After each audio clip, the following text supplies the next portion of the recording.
Hello, everyone, and welcome back. This is another installment of our The Uncles Show. I am Uncle Rob. I am in Little Rock, Arkansas. And Uncle Rhino, I don't know if he's ever going to go home, but he's still on the road. What's up, Uncle? Oklahoma City says hello, Bubba. Oklahoma City. Are you not getting tired of Oklahoma yet, bro? Oh, man, I go from Oklahoma City to McAllister to Tulsa. Yeah, I saw miles and miles of Oklahoma. Instead of Texas. Instead of Texas, yes. So we got a guy today that we're learning things about him. He is originally from Sumner, South Carolina. I've been there many times driving my big rig over to Spartanburg and up to North Carolina. You will definitely remember the last name, but we want to make him a household first name. Mr. Lewis Brice, how are you, man? Oh, man, I'm doing fantastic. Just sitting here chilling in my garage and, talking to two wild and crazy guys. I like the studio ambiance in your garage. I mean, you got a very good sound for it being a garage. It's not echoing or anything. No, it's nice to fly. I got a few things hung up in here to kind of, the dampers. Instead of like, wall dampers, I use mounts and stuff like that. So, but I got my studio stuff set up here. Got all my guitars over here. Got a little electric drum kit over here, and my studio stuff I can just plug into play and do my thing. And well, I'm looking at that's about the coolest looking garage I ever saw. Thanks, man. Literally the garage band sound. Literally. 100%, man. That's what I grew up on, so I might as well keep it true to that. the folks that are listening on the radio, that, but incidentally, this show is going out over 80-something radio stations a week. The folks that are listening on the radio, y'all got to go check out the video on the YouTube channel, Uncle Rhino's YouTube channel. That garage is got it going on, man. What's going on back there? You've got some turkeys. You're an avid hunter. Yeah, I love hunting. I grew up hunting, and I grew up, really hunting just white-tailed deer and then and dove. And but then as I moved up to Nashville some years ago, I finally got and we did a camping trip in North Myrtle Beach for years, and we did we went duck hunting, but we were on in North Myrtle Beach on the and around a little river, South Carolina, and so the ducks weren't really flying. We just wanted to go sit out there and go camping for 3 days and just be away from everybody, because we get on our boats and go way up in there. So we go up doing that, and when I got to Nashville, I actually started shooting some more ducks. I had some really good duck hunting, and I got into turkey hunting a couple of years ago. My very first time was like 2 or 3 years ago, and this one right here came out here right behind me, and this first time I went by myself and called the turkey out. Bam! Knocked him down. I got him out there, and I didn't really know what to do with it, whether to get him mounted or just. I was like, well, I'm gonna get the turkey breast out, So I flayed it all up, got the turkey breast out, and you're supposed to keep the legs and the beard. So I cut all that stuff up and took it off, and I took the rest of the body and put it in our little coyote ditch, and then I took it to the guy. He was like, hey man, and when I called my brother, I was like, hey dude, just shot this turkey, da da da da. And it had like 2 beards on it. He was like, what do you mean 2 beards?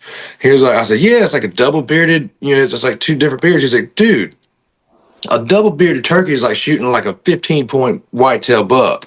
And I said, what'd you do with it? I was like, well, I just threw it away. I just kind of cut the beard and stuff. He said, dude, bro, you just killed $1 million turkey. That was a prize right there. Yeah, man. So we ended up getting the parts of him. I went back to I found him the next morning, and we got him all put back together and sent him to the taxidermist. And we called him Frankenstein's because he pieced him back together and made a cool little mount for him. But yeah, I got that. I got a pheasant back there. Got some ducks. I got some ducks coming in.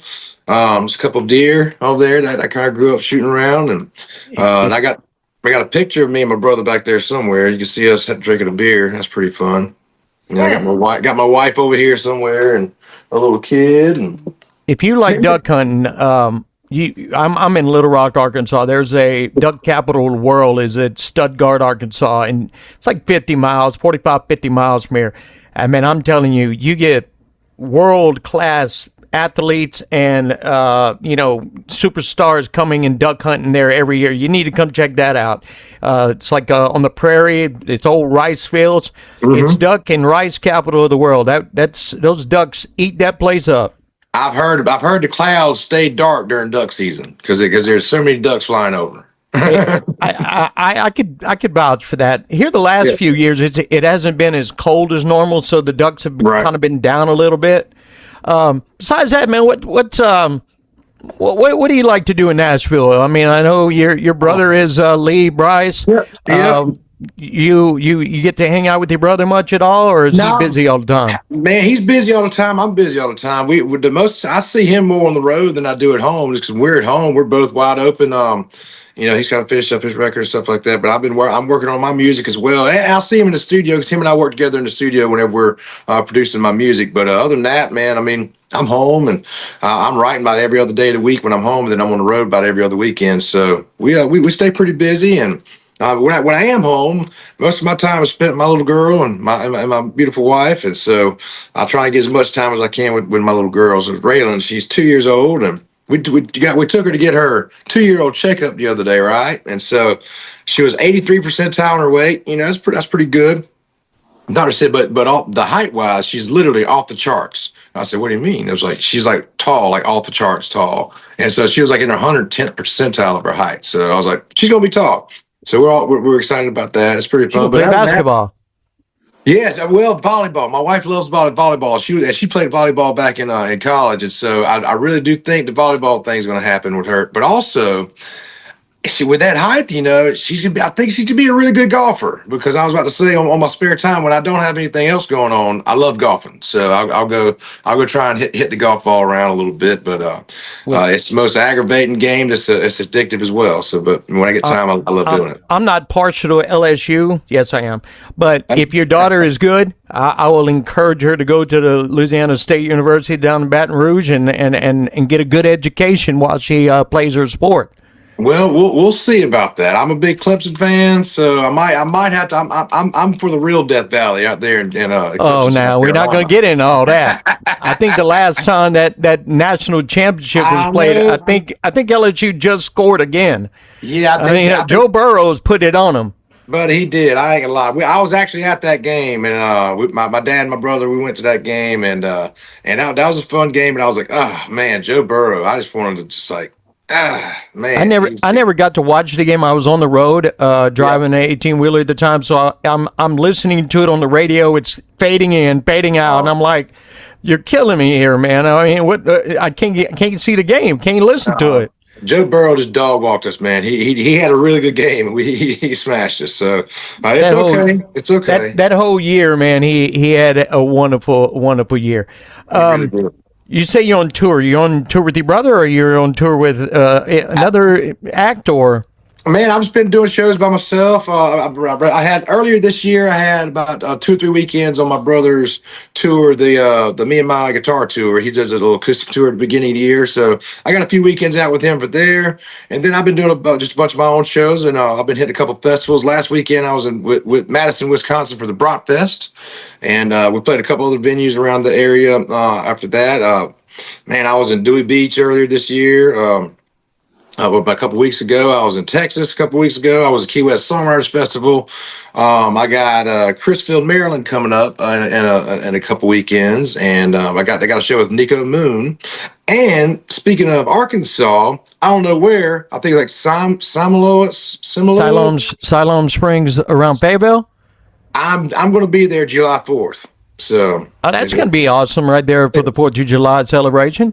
Yeah, man. So we'll be there. I think we're playing like a festival or something like that. Hope that works in timeline. But you're right on the Oklahoma border. There's the river, the east side is Siloam Springs, Arkansas. The west side is West Siloam Springs, Oklahoma. I think it's the Arkansas River, maybe, or there's a river that kind of cuts in half there. Oh, cool. Well, yeah, I think it's gonna be pretty fun. Where should I fly into? I would say probably Fayetteville. Okay. Fayetteville's a bigger airport. If you fly into Little Rock, you're still going to have a 3-hour drive. Okay. I will try to get as close as we can. You could fly into Fayetteville Regional. Yeah. Maybe Tulsa. Tulsa would probably be closer than Little Rock. Well, good to know. I appreciate that. I appreciate that. Absolutely. I'm giving you Arkansas State Tourism Transportation information today on the Uncle Show. Yeah, you're trying to be a tour manager or something like that. I was picking, man. Well, if I still was able to drive, I'd drive your bus. I'd drive your truck around. I mean, I've had a lot of artists that I've supported over the last 11 years. They're like, they know that I'm no longer able to walk. I can't drive anymore, so it's like, Right. man, it's just too bad you can't walk, man. I'm finally making it, and I need a bus driver. I was like, man, I'd be more than happy to get out there and do it. Yeah, well, I get it. It's a fun time being out there. All right, but we got a pretty decently busy summer. I got a few more weekends kind of coming in right now. I do have another weekend, and I have another weekend with my brother, full band weekend. I think in August, I believe, and then something else a little later. And then we're keeping shows alive. And this year, I'm really focusing on putting out a lot of music. Like I said, we put out NASCAR Fast a couple months ago, and it's doing great. It's been rocking and rolling, man. It's done everything I thought I wanted to do because last year we put out a record, that's 2 years ago. We put a full length record out, and then last year we went to radio with a new song called "She Loves My Country," and it did great. It went like number 2 on independent country music charts, and also like on the mainstream, it went up into the 50s. And so, as an independent artist, we funded it ourselves, we did it ourselves, and it got up there. And so that was one of our highest charting songs, and we did a really good job with it. But the only downside for me as being an independent artist, with us owning my masters and stuff like that, we make our money, or at least money that goes back into the business on streaming. And streaming is kind of our game. And so when you only put out one song in 1 year, it does mess things up with your followers. Your followers, they did algorithms, whatever that is in there. But I kind of lost some followers like that because I wasn't putting music out consistently. So I'm switching it up this year. I'm putting a lot of music out this year. I've already put out NASCAR Fast. I got out my song "Love Right" is out right now, and it's such a cool one, man. It's a really fun story song about. Well, I think everybody's been in a position of where you're kind of in a relationship. You're not in love, and then you maybe you leave each other because you're not in love, but you keep coming back because you make love real good. You know what I'm saying? That is a nice way to put it for our G-rated show. Exactly. And so it's a song called "Love Right," and I feel like people have been in that situation or will go through that situation at some point. That's when and that's what country music is about, is to let people know that they're not alone. People's been through that situation, or else I wouldn't be able to write the song about it. And so but that song's great. It's crushing right now, and we got another song coming out directly here in the next few weeks called "Dying to Dance," and we're just moving right along. I'm about to go in the studio here in the next week or so, and we're about to cut, I think about another 7 songs, and I'm gonna keep this here rolling in the next year, and we're gonna end up adding into hopefully next year like a double EP, or if that's a thing, or maybe one EP stacked behind another one, or maybe a full length record. Who knows? Is Rachel responsible for putting the music out to the radios? No, she's not, but she's great. But she can reach out to radio stations and put stuff out there. We generally have a radio team that we. I would love to get on that distribution list for your radio team to send us everything that you get, man. Again, like Rhino said at the top of the interview, your tribe now. We like to share the wealth around and let people hear our artists. Artists. Yeah, I can tell you right now. Yes, Rachel could send you all the music that I have coming out. And I'll make sure whenever we get done here, you're going to have all the music, especially the new one we got out, NASCAR Fast, and you'll have "Dying to Dance" here very shortly. So. Well, normally at the end of the show, we play one song. I may wind up playing both of the love song you were talking about, as well as NASCAR Fast. Ooh. May throw both of them there at the end of the show and give people a good taste of what you got. We love it. If I go to, let's just say I go to your show in Siloam Springs, you got a merch table, you got a meet and greet type situation, or? Yeah, man, I'll have my merch table there. I got T-shirts, hats. I got some keychains. I have a few other little surprises there. I also got vinyls. I carry around my vinyls for my record, the first big record we put out, and I have some CDs out there as well. But also you can get some stuff offline. But most of my merch kind of I sell it all. I sell it when I'm on the road, and so. But also, I might have a meet and greet. I generally, honestly, as soon as my show's over, 9 times out of 10, I go to the merch table as soon as I'm done. I go hang out there for however long. So There's your meet and greet. that's my meet and greet. So, and that's kind of what it is for me. And I like getting people back there to the merch table, but I just love meeting everybody. So, sometimes the shows will set up a meet and greet that they want me to do, and I'll do that. But for this, we don't have anything set up yet for a meet and greet. I think we're going to talk about it, but I'll probably end up going back to the merch table as soon as my show is over. So if y'all around, come on out. Let's come say hey. Say, hey, you remember the interview we did last month, man? Yeah. I'm here. What's up, man? Come on with it, man. Come on. We kind of got a little ahead of ourselves. What made you want to do music? I mean, I don't know what made you or your brother want to do music. I may be the same reason. What kind of got you into that? This is, you know what? I don't want to be no cook. I don't want to be no construction worker. I want to be a musician. It's kind of in that world, honestly. Besides the fact that we grew up in a very musical family, my mom and all of her sisters sang. Growing up, they sang since they were kids. They sang in church all around, the Southeast, stuff like that. And my mom's 3 oldest sisters, Aunt Henrietta, and Aunt Judy, and Aunt Loree, they actually sang enough to where they were the oldest ones. They sang enough, and they actually came to Nashville years ago from Sumter and went on Music Row and recorded a little 5 or 6 song little gospel EP on vinyl. And so they recorded here in Nashville and brought it back to the South Carolina. They went around, they gave it out to church and stuff like that. But their group was called the Lewis Sisters. So my mom's maiden name is my first name. And so that's pretty little fun fact. But then Kind of cool the way they did that. Yeah, man, it was cool. So, I mean, they named me. I have a full family name. My first name is my mom's maiden name. My middle name is my granddad's middle name, and my last name is my dad's last name. So, but when my dad met my mom and all her sisters, they taught him how to sing. I mean, he didn't naturally grow up singing a lot, but man, he's one of the best singers out there. I mean, he can rattle the walls with bass and go straight to falsetto, in a smooth transition. So that's crazy. So, and he's a natural bass singer. And so in the quartets he's in, he generally sings a bass and whatnot. So when you guys are doing Thanksgiving or Christmas and Lee's there, your parents are there, you ever just let's sing together? Or is it some the furthest thing from y'all mind? No, we do sometimes, yeah, because we grew up singing. We'll sing some hymns and stuff like that. The main time we do that is whenever we have our Thanksgiving on my mama's side of the family with her and all the sisters, and we're kind of getting up in the years now. Not everybody can make it on these. We don't really go there quite as much these days, but when we did grow up like that. It would be all the whole family because everybody in the family we love singing, and so they were just all the sisters would be in there kind of leading it, and they would just sing all the gospel hymns and. And it'd be fun because Aunt Henrietta was the oldest sister, and she played the keys. But she was literally she led everybody. She was like leading the choir, playing one right here. All right, now y'all don't be shy. Don't be shy, y'all. Let's sing it now. So I remember that like when I was younger, we would all gather at this one man's house in Louisiana, and there'd be literally 100 to 200 people there.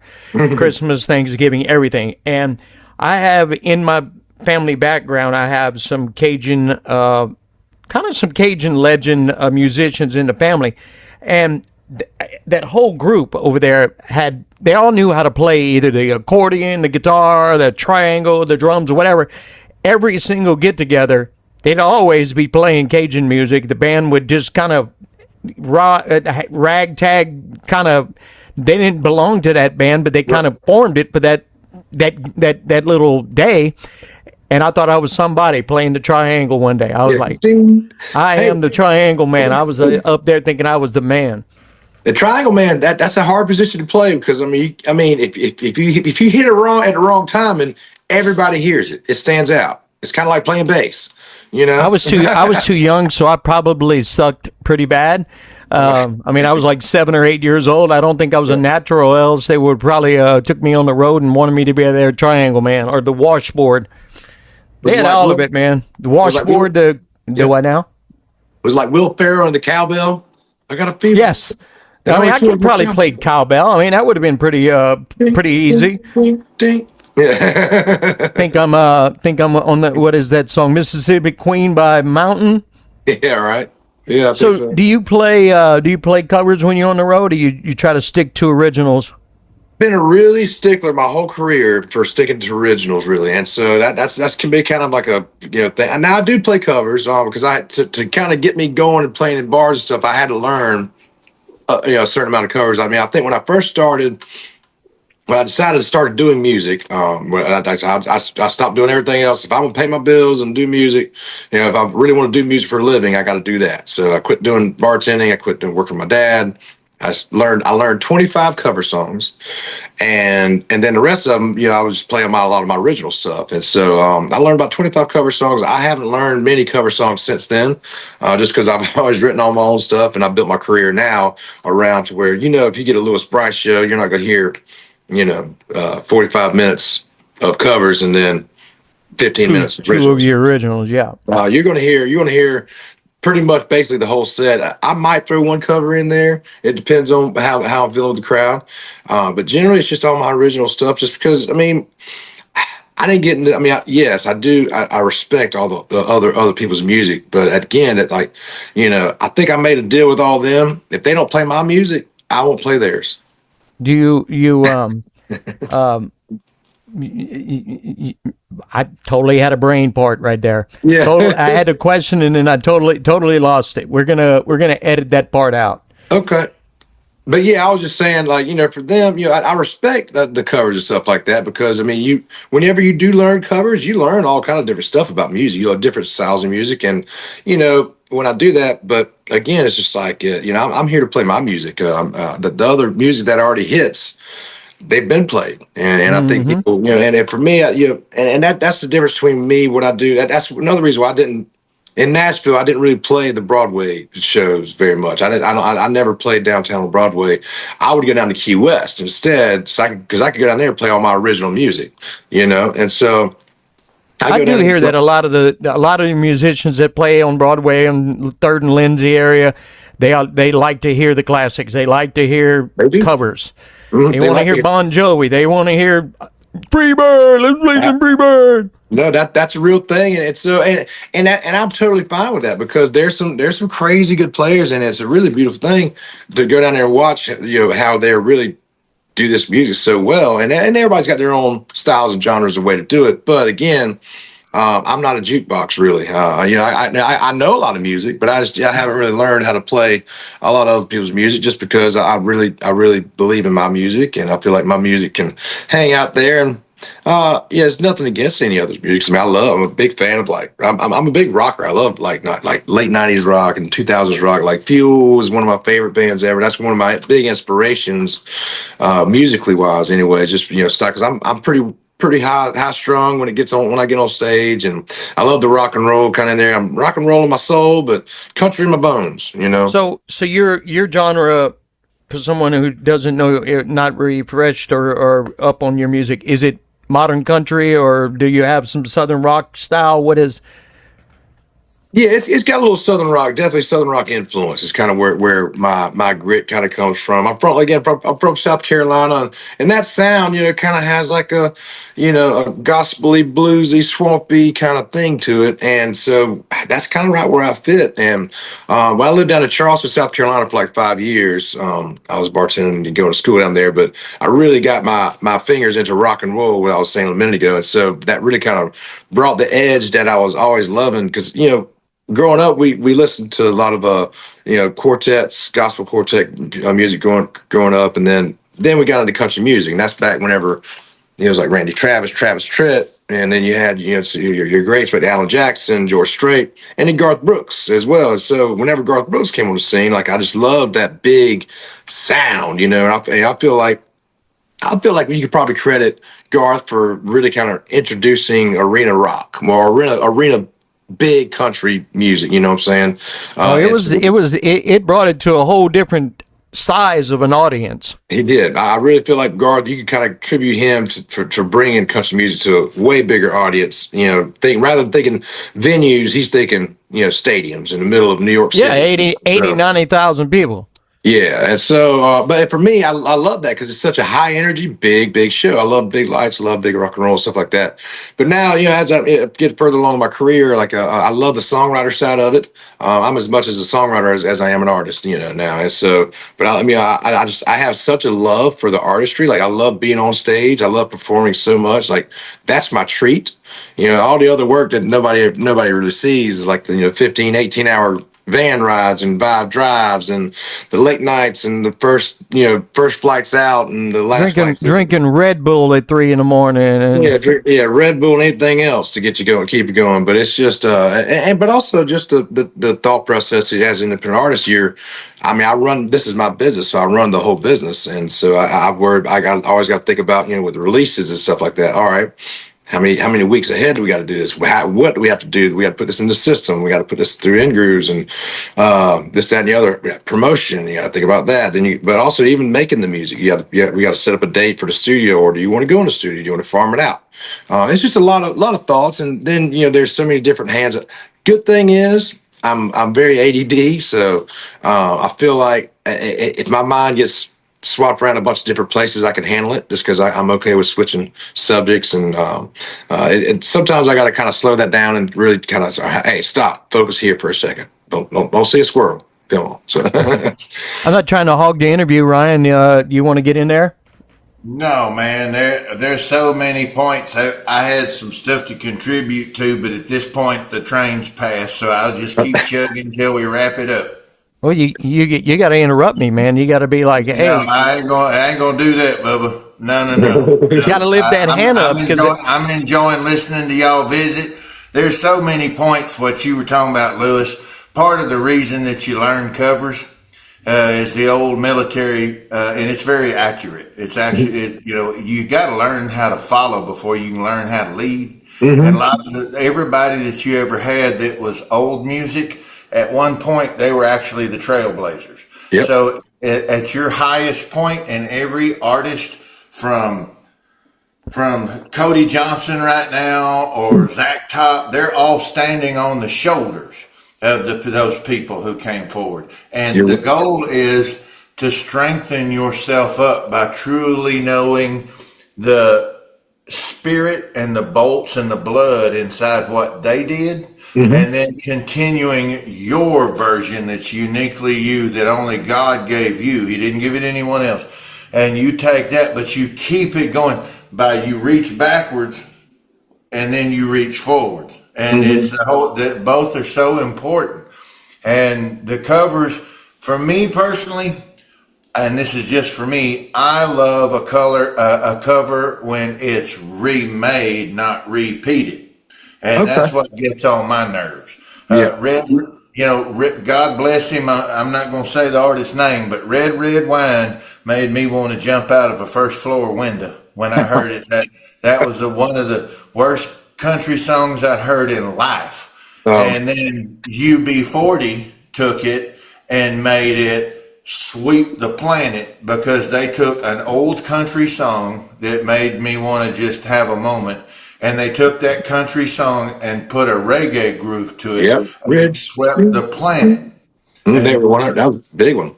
These are the things that I'm talking about, because one of the things as a creator doesn't mean you only have to create the lyric. It means you can take a song and give it life again. Mm-hmm. It's like West Coast Choppers. You take an old vehicle that was beautiful when it came, but now we're fixing to drop it and we're gonna lift it. You're fitting to pimp my ride. Yeah, dude. And that's, I know on so many fronts, that's one of the greatest ways to say I love you and I appreciate you to the dreamers and the artists who came before you, and the generations of listeners. Like I heard the original Sweet Child of Mine because that's my generation, okay? But then I heard an incredibly talented EDM master in the UK come out with a version of it that kept it so true and then elevated it to a whole nother level, sonically, everything. But they were so respectful to what they were working with, but they came in and lent their artistry. So covers are very powerful. And one of the things that when you crush them with what they thought they knew, okay, you're teaching them something new, and it's still something they're familiar with enough that they can sing along. And now you got them because they see you and they see themselves when they look at you, and they're rooting for themselves when they root for you. And y'all are all partying on this thing together. And it doesn't matter if it's Tootsie's or is Legends still there? Oh yeah, it is. Okay. Oh, yeah. Well, yeah. So if Legends was there, I used to play the Ryman. I never played. I would get asked to get up, and I would play the small stages sometimes, Yeah. on Lower Broad. But my big thing was the Wild Horse Saloon, which is not there anymore. I No, understand. it's Luke Combs. That's category 10 now. Okay, and so you had that place, Mm-hmm. and a lot of us of my generation, that was the biggest place in Nashville. So a lot of us would go rock that girl, and Abel Kane was the rock band that was me, and so we were all real popular in all of that back then, and we toured with Shinedown and Fuel, and we opened for all those guys, but we would break out the banjos and the mandolins, and we would just spank the floor till we got tired. I mean, but there's something really cool when you go in and you take some of these country songs and you add a whole new technological capability to them. You play with the meters, you turn them into great big sing-alongs, and the people want something that is familiar but fresh. Yep. Then you do that for a little while, and then you flip the script on them, because now they're really looking at you because you have the same appreciation. You're not mimicking. You are recreating, and they're looking at you. Now you start throwing yours out there, and that becomes their new favorites because you already have the same commonality of the other stuff that y'all have in common, that y'all have respect and love for. So all of that to be said, it's not just a simple thing about doing covers, but I would rather not cover. I would rather recreate. And I agree. And that's for your vibe and for your style. If I was which my first name's Uncle. So if I was there and we were working on some stage stuff, or we were talking about a set list, I would pull some stuff out that might even be older than what you were familiar with. But I would go, but see this thing right here? Let's use this effect right here. Let's use these pedals right here. Give it straight eights. And then let's break it out in this big halftime thing in the chorus. I mean, there's all these cool ways to take something. Mama tried, everybody right now, the young generation, they make me smile to myself because they're all excited when they take Folsom Prison Blues and do a rock version of it. And I'm like, if you go back to 03, 04, Abel Kane did the same thing White Zombie started doing later. It was Van Halen meets White Zombie, and it was like punk. It was so fast. And I would take multiple harp solos in the middle of it and just rip the place up with it, with the harmonica. And my guys would be cutting heads back and forth up on the stage. And our goal was to make Johnny smile. And everybody who loved Johnny's music was like, yeah, because rockers love Johnny Cash. Y'all probably look like a bunch of monkeys on speed up there. Dude, no, bro, we were rockers. I mean, we weren't the wannabes. We were the here it is. And the three of us stepped forward. When you got the band leader for Shakira and Barry White on bass, you got the band leader for Stevie Nicks on lead guitar, and you got me with a custom made mic stand because I broke 5 of them in a row on Oktoberfest. Okay, there's a reason for that, and so it was all pure power, all pure emotion, all pure energy, all pure joy, and we left it all on the deck, But when you're ripping and you're screaming and you're roaring, you got to bring it down at one point to let everything catch its breath so you can build up for the next one, right? Give it dynamic. Well, that's where you just strip it down to just you and an acoustic, and you take something simple like Kansas Wayward Son. Baby, on my way Just to boom. Thank you for shopping at Butt Weapons R Us. Have a nice day. I That's love it. it. Yeah, That's you great. just stand out there, just simple, just you and a guitar. Mm-hmm. And then a couple of you guys sling theirs on their back and just come in and just bring their spirit and their voice, and they come get on that same mic with you so they can see no lights, no fireballs.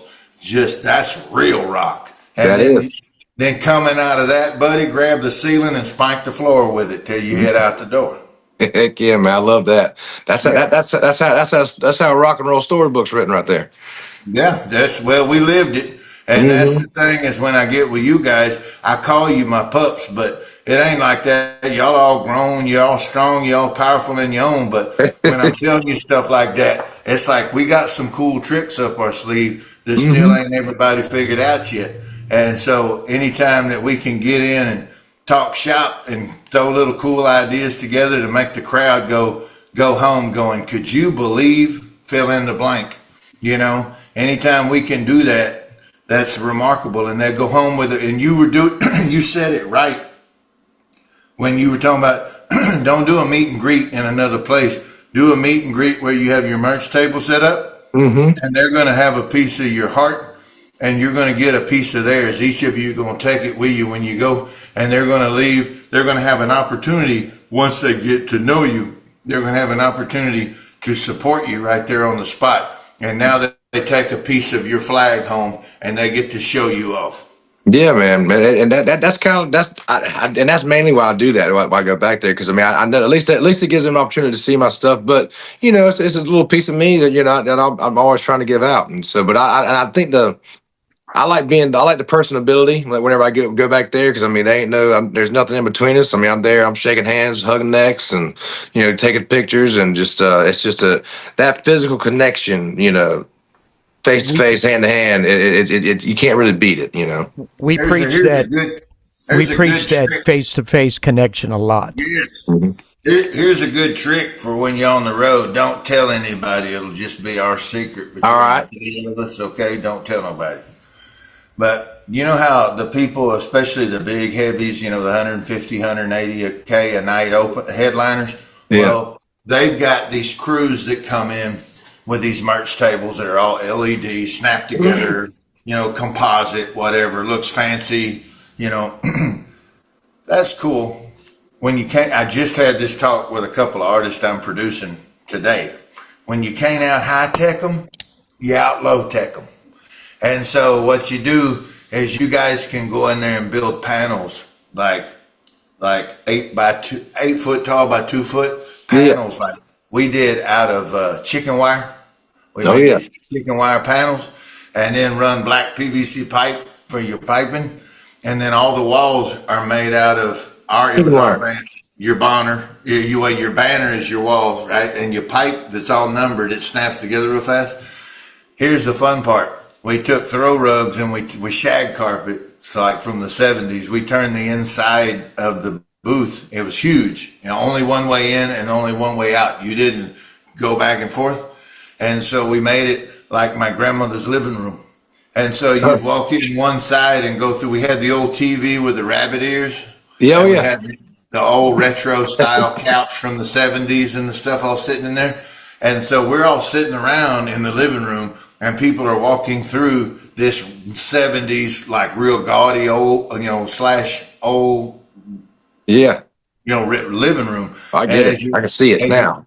as you're walking through, the TV has got your B-roll footage that your girl, whoever, they've been running through cell phones now. You can do it. You're getting all this cool footage from y'all on the bus, backstage, clowning, getting ready, doing makeup before an interview, all this stuff you got to do. All that's put on there like 6 or 8 hours straight, and it gets put on a loop, and it's just running on that old rabbit ears TV. So they seeing all the behind the scenes while they're standing there.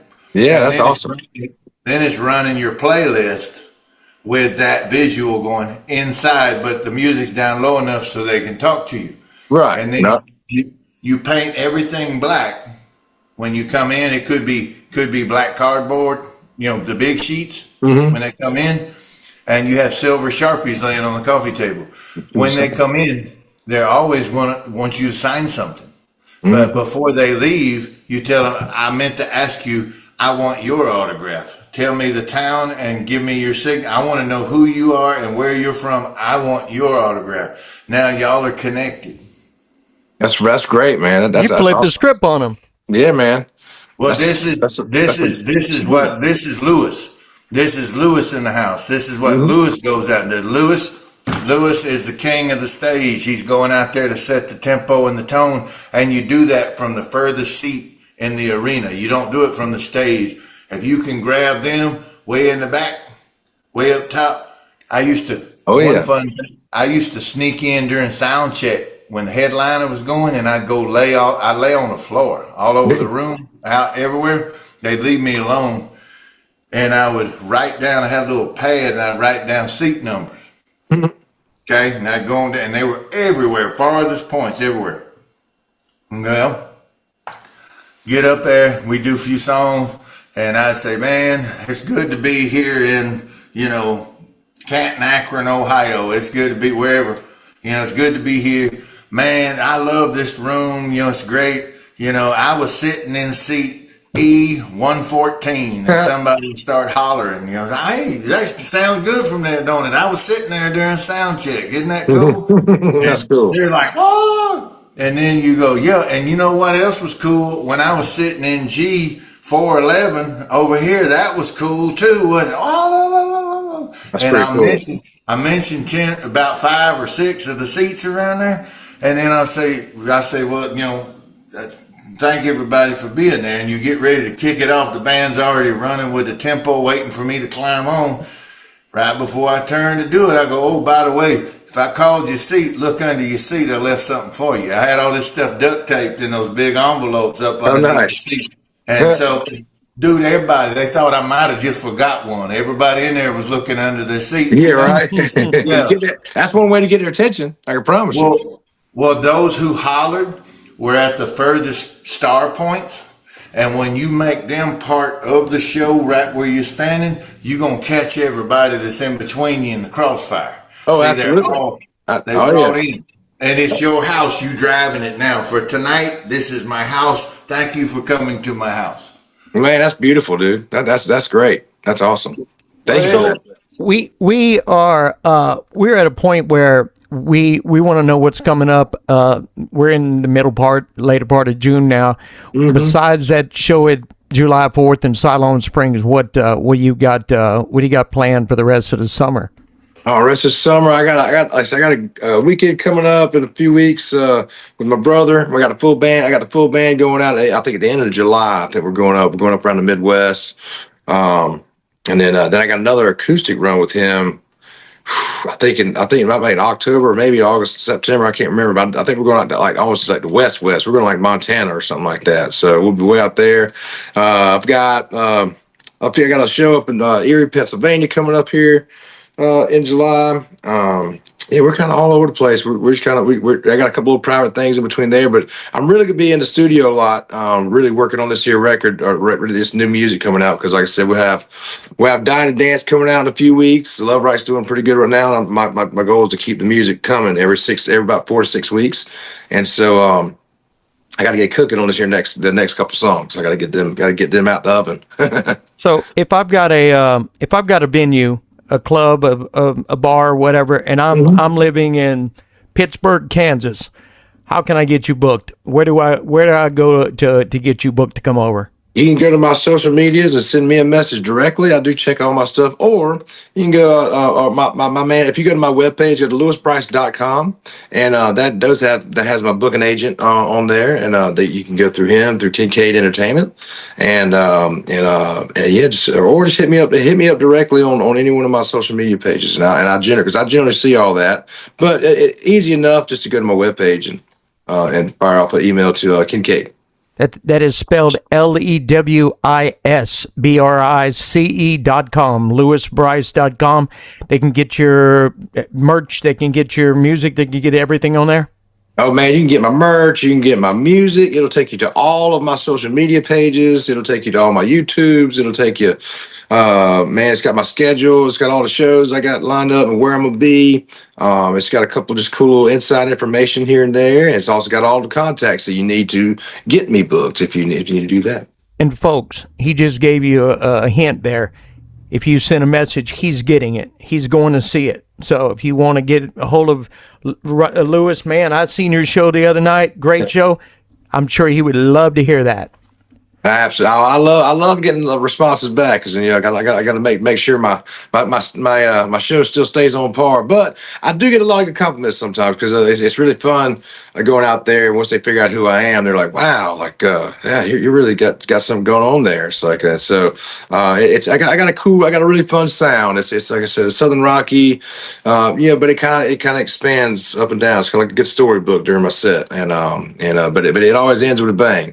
And we got a lot of high energy tempo stuff, and I just love singing. And my band, I got a killer band whenever they're with me, and so our show's full of fireworks. It's a really good show. So I'm gonna play both of those songs before I get those two songs on. Rhino, you got anything in closing, my man? No, I enjoy your music. I enjoy your spirit.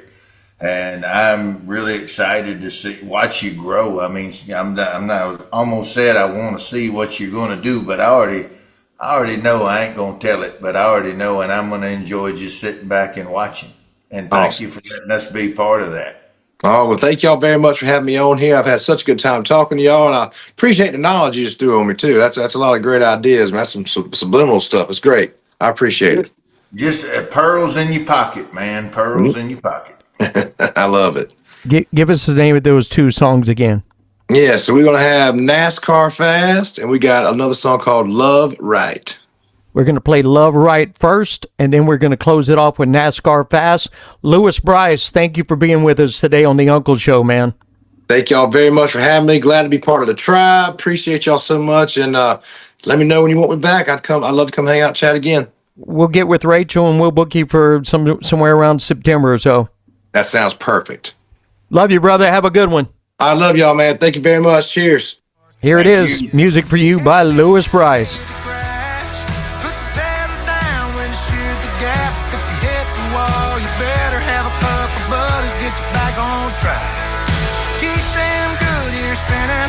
Soak it up when you're winning. Before you know it, there's that checkered flag in a flash. Life goes by.